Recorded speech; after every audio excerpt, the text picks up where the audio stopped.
ওই দেখ, ট্রেনের ধারে একজন হাঁকছে। এই কারণেই বড় শহরগুলো নোংরা হয়ে থাকে। যদিও ড্রেনের মধ্যে একবার মুতলে শহর খারাপ হয়ে যায় না।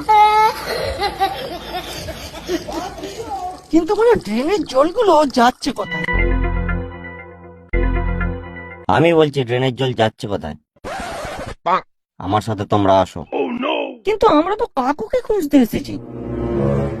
তোমাদের সব প্রশ্নের উত্তর তোমরা পেয়ে যাবে, আসো আমার সাথে।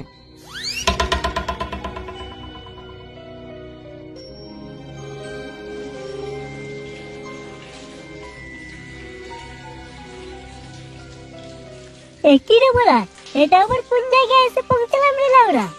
এটাই হলো সেই জায়গা, যেই জায়গায় সমস্ত রহস্য লুকিয়ে আছে।